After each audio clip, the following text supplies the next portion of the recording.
Welcome to the Madison Miller Podcast Special Edition Series, the 2023 college football season predictions. This is the final part of 7. So, part 1 was the ACC, part 2, the Big 10, part 3 was the Big 12, part 4 was the SEC, part 4 was the Pac-12, part 5 was the SEC, and then part 6 was Group of 5, and now this is going to be all the bowls, the national title game, Heisman picks, and some futures as well. So, the college football playoffs, the finalists. The 1 seed, the USC Trojans. I have USC first. A lot of opportunity in conference with Washington, Utah, and Oregon being real contenders in that conference. And USC also plays Notre Dame, which is a big deal. 2, the Texas Longhorns. I think Texas has great resume opportunities, and then they would have a win over Alabama on their resume in theory, and wins over Kansas, Kansas State, and Oklahoma as well. In third, I would have the Georgia Bulldogs. I have Georgia third. I think their resume won't be as strong as the other two, but they would have an opportunity to play Alabama in the SEC title game, and then they play against Ole Miss too, which will be a big game for Georgia as well. And fourth, I have the Florida State Seminoles. Florida State, I think, will go undefeated too. They have opportunities against Clemson and then LSU in week 1, which I think they'll win that game. And then Clemson again in the ACC title game. But the reason why I put Georgia 3 and Florida State 4 is because I think that the committee wants Georgia to play in the Sugar Bowl. And of course, they're going to put SC in the Rose Bowl. There's no ifs, ands, and buts about that. And they, I think, fantasize over the traditional Big 12 SEC in the Sugar Bowl. So that's why I have Texas, Georgia, and then SC, Florida State. All right, the college football semifinals. 1 seed USC against 4 seed Florida State. Should be a really, really good game. Offense. Caleb Williams, Jordan Travis throwing the ball everywhere. But I think SC has more talent on defense, and I think that could be a difference maker. So I'm going to go with USC over Florida State in the first one. That would be the Rose Bowl, and then the Sugar Bowl, we would have 2 seed Texas against 3 seed Georgia. I think that's going to be a really fun game. I think there's going to be a lot of defense in this game rather than offense. And I think the experience of the Bulldogs will prevail. So I'm going with the 3 seed Georgia over the 2 seed Texas. And then the college football playoff national title game. 1 seed USC Trojans against the 3 seed Georgia Bulldogs.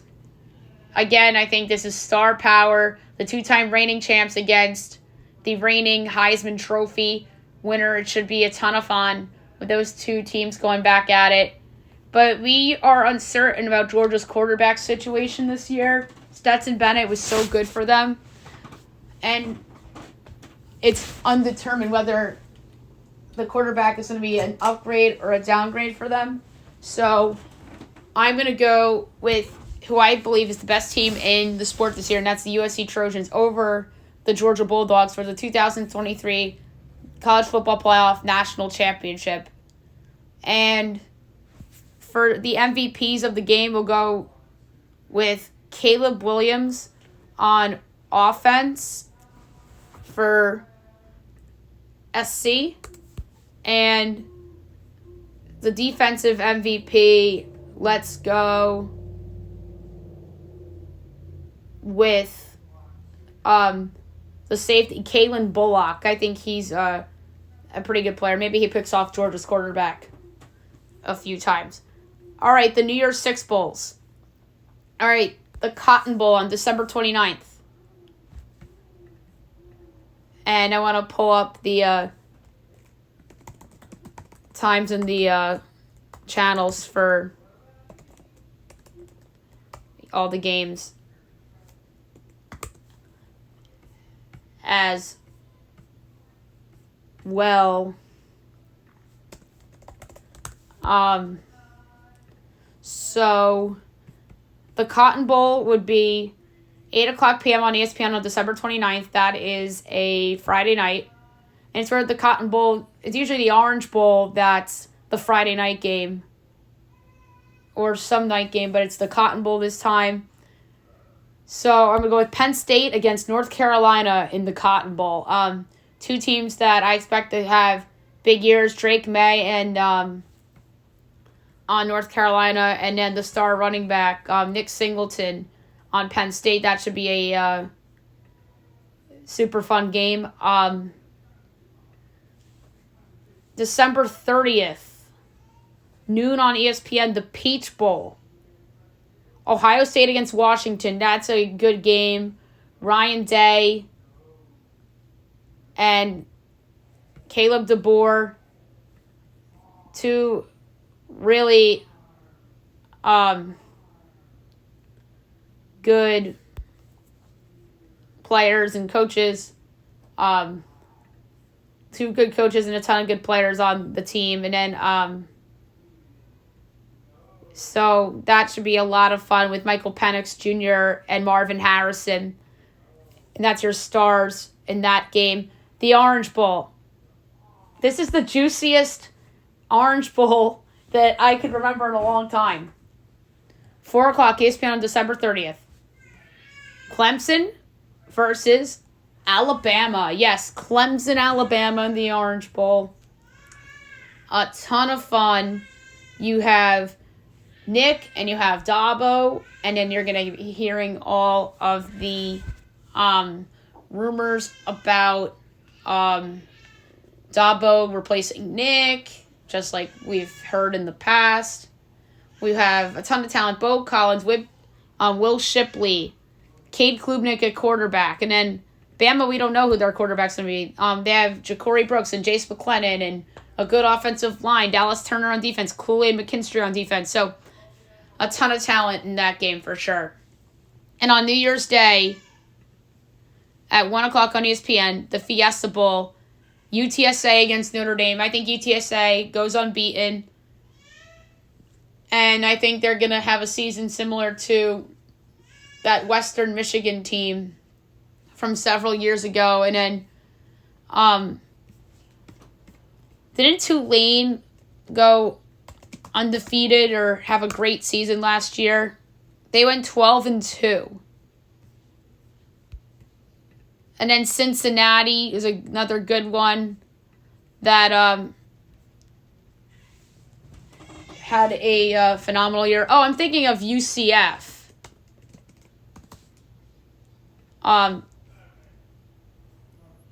UCF, I believe it was, nearly went undefeated. But I'm trying to think of who it was. There was somebody like that.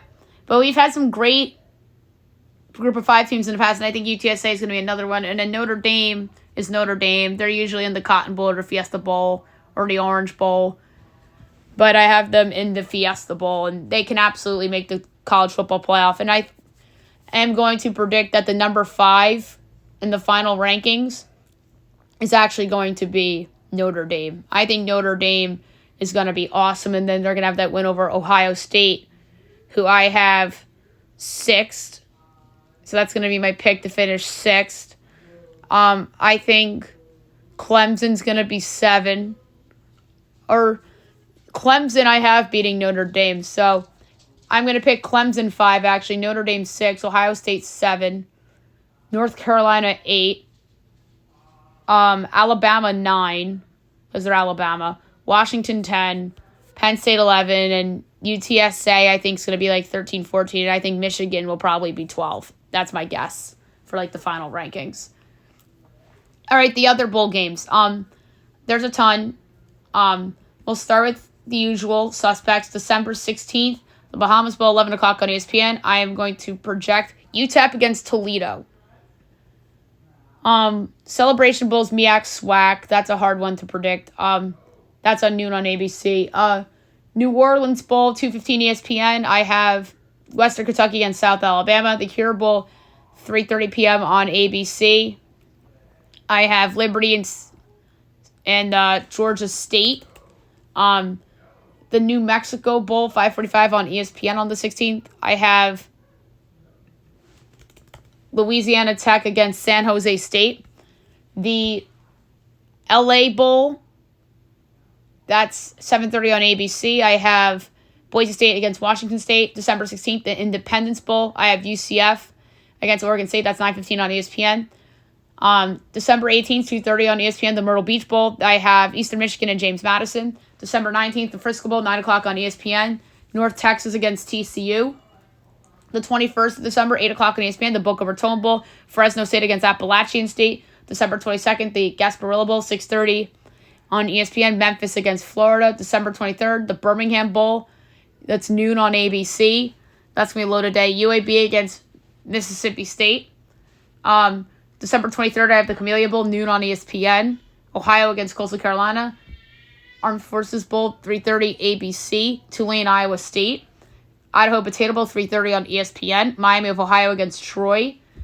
The 68 Ventures Bowl, which was previously the Lending Tree Bowl. That's at 7 o'clock on ESPN. Bowling Green against Georgia Southern. The Vegas Bowl, 7:30 on ABC. Minnesota, Oregon. That's not bad, actually.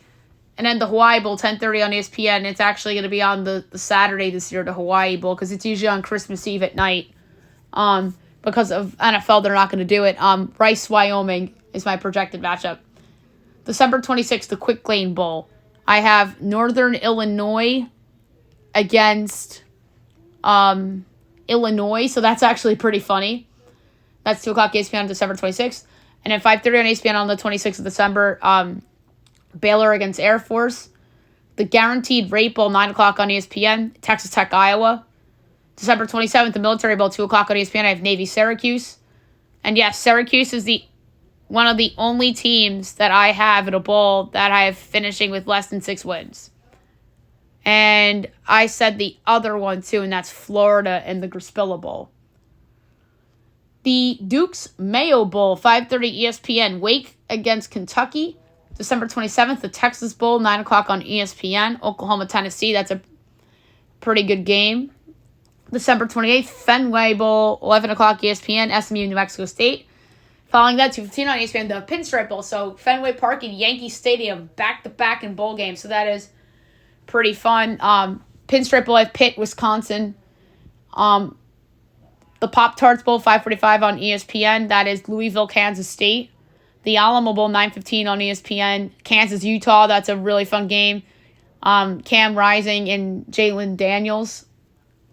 So that's fun. December 29th, the Gator Bowl at noon on ESPN. Virginia Tech, Missouri. Tony the Tiger's Sun Bowl, 2 o'clock on CBS. Boston College, Arizona State. The Liberty Bowl, 3:30 on ESPN. BYU, Arkansas. December 30th, 2 p.m. on ABC, the Music City Bowl, Maryland, South Carolina. Arizona Bowl at 4:30. That's going to probably be on like Barstool or Amazon Prime or something like that. Akron against San Diego State. And then we skipped one, the Holiday Bowls on December 27th. I have UCLA against Duke. That's on the 27th at 8 o'clock on Fox. And on New Year's Day, the Reliant Quest Bowl noon on ESPN2. Miami against LSU. That's a pretty top-heavy game. And then 1 o'clock on ABC, the Citrus Bowl. You have Michigan against Ole Miss in what is going to be a great game with Spencer Sanders going up against J.J. McCarthy in a really good quarterback matchup. And I could totally see Ole Miss being ranked like 13, 14. So I said Michigan would be 12. UTSA, I think, will be 14. We'll put Ole Miss at 13. So watch that be like a Michigan Ole Miss 12 versus 13 de facto New Year's 6 type of bowl game in the Citrus Bowl. So that should be a lot of fun. All right, the Heisman Trophy. I'm going to reveal my Heisman pick. I hate to be boring on this show, and you know that, but I had no choice but to pick Caleb Williams. Caleb Williams is awesome. He is the face of college football. He's going to be the number 1 overall pick in 2024. And he's going to lead USC to big things this year. My runner-up, Jordan Travis out of Florida State. I gave out Jordan Travis as a portfolio Heisman pick a couple months ago. He was 18-1, and I think it went down. And I'm going to see right now if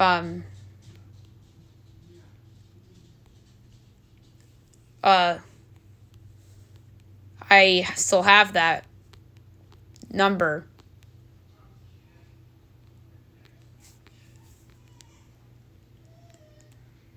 And I took it a while ago. I took it on June 27th at 18-1. And now it is 12-1. It went it shot up. So yeah, the Heisman odds. Caleb is 5-1. Jaden Daniels is 10-1. Jordan Travis, Quinn Ewers are 12. Cade Klubnik is 14. Penix is 16. So is Sam Hartman. Maybe that's an overreaction bump from the hype of Notre Dame. J.J. McCarthy, Bo Nix, Jerry Kamay are 18. Carson Beck, Kyle McCord, Drew Aller. No, Drew Aller's 25. Beck and McCord are 20. Drew Aller, Joe Milton, Marvin Harrison Jr. is 30. And then it gets weird. If I had a value pick for the Heisman right now,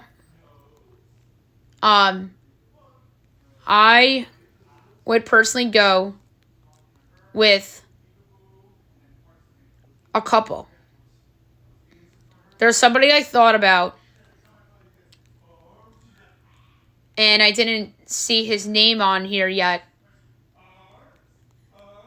And he just transferred to Ole Miss and will be their starting quarterback. Spencer Sanders at 200-1.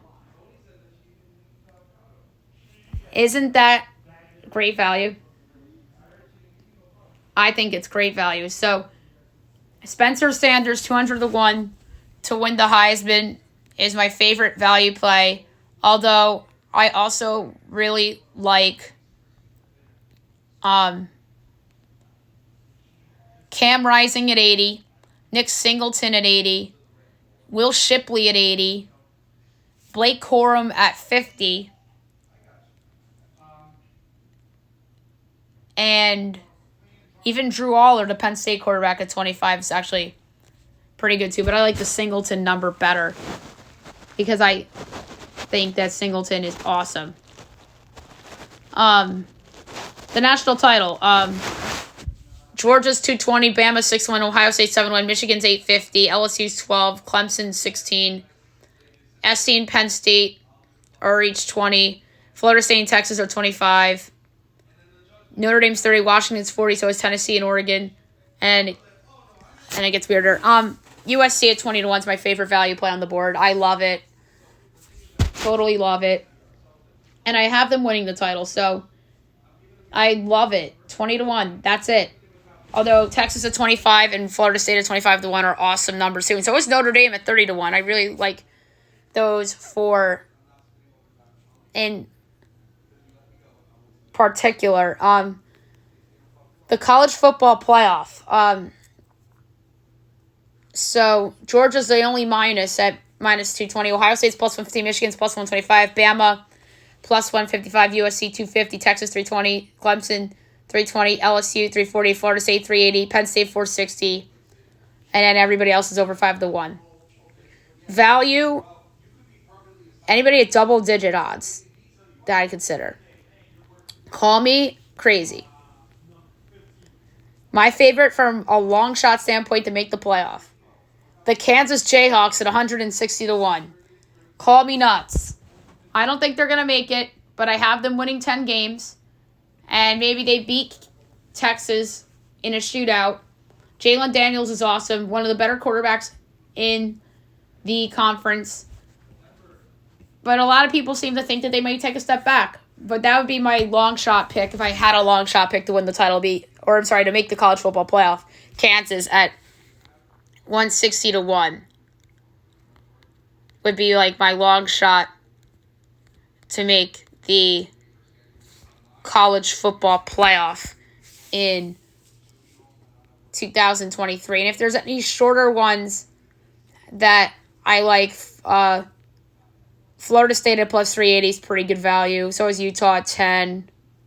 I like as well. So those are other ones that I would give out like from a value standpoint as well. The Fred Blankoff Award, wide receivers, Marvin Harrison Jr. is the favorite at 2-1. And then Roma Dunze, Xavier Wardy, Emeka Egbuka, each 12-1. Brock Bowers, 14. Jalen McMillan, 15. So is Malik Neighbors. Jacob Cowing, Keon Coleman, Evan Stewart, Dorian Singer, each 20. Troy Franklin, Jermaine Burton, Johnny Wilson, Zachariah Branch, 25-1. And then it gets weirder. I think that Bowers at 14-1 is interesting for the Blittenkoff Award. I think that he's going to be the focal point of the Georgia offense. So I'm going to go with Brock Bowers at 14-1 from a value standpoint for the Blittenkoff Award. And then I actually think he's going to win it too. And if there's a long shot with value, I would consider a few different players. Antonio Williams, what would his odds be of Clemson? He's probably somewhere on this list. Yeah, 80-1. That would be my long shot pick. Antonio Williams of Clemson.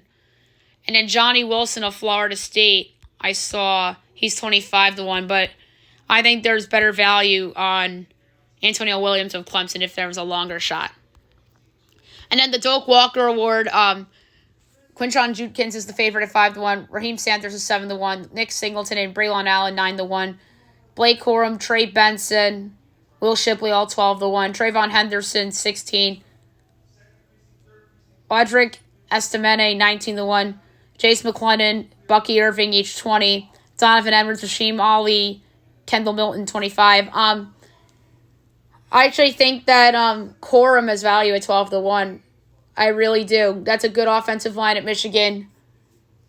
And I think that Corum will have a big season. So Blake Corum will be my pick for that at 12-1. Long shot pick. I would consider for a long shot pick for this Oregon State's Damian Martinez. Where is he? I don't see him. Oh, there he is, 35-1. I thought it would be a longer number than that. Dylan Johnson of Washington, the transfer. Where's he?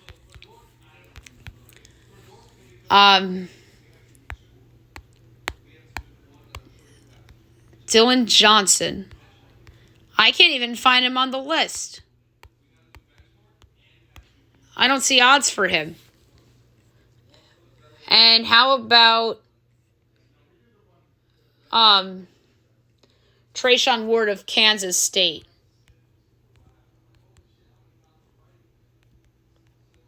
With behind that really good offensive line there in Little Manhattan. That's another name I cannot find on the list, which is crazy. And obviously K-State has an excellent line. I'm looking at teams with really good offensive lines. What about C.J. Donaldson of West Virginia? That West Virginia has a good offensive line. He's 95-1. There you go for your long shot for the Dylan Walker Award. West Virginia's got a really good offensive line. C.J. Donaldson Jr., 95-1 for the Doak Walker Award. My actual pick's going to be Blake Corum, but my long shot would be C.J. Donaldson of West Virginia. And something I forgot to do was bold predictions for the independents. There's really not many things to predict for the independents because it's we're very pro Notre Dame on this podcast. As you know, I've always had a little bit of bias towards them because I've had so much respect for that program for a long time during the Brian Kelly years, and then now in the Marcus Freeman era. So I'm going to predict that Notre Dame will end up coming so close to the college football playoff, and it'll come down to a very close game at Clemson, which they lose, and then a game against USC, which they'll hang around in, and then SC Caleb Williams works his magic, and they are in both of those games, but they lose. So they're going to finish with 2 losses, but 2 very close losses where everyone's going to be saying that, they were 2 plays away from the college football playoff. I think that's going to be how Notre Dame fares. And then my other prediction is that Army and Jeff Monken part ways. I don't think Army's going to have a good season. So I think it's time for a change in West Point. So I think that Jeff Monken is going to be the fall guy. And then my third prediction for this will be that Don Brown finally moves on from UMass too, as UMass has been a dumpster fire in the sport for a while now. So there you have it for the 2023 college football predictions show, and we're going to look back on this 7-part show a couple months from now to see how these predictions have gone.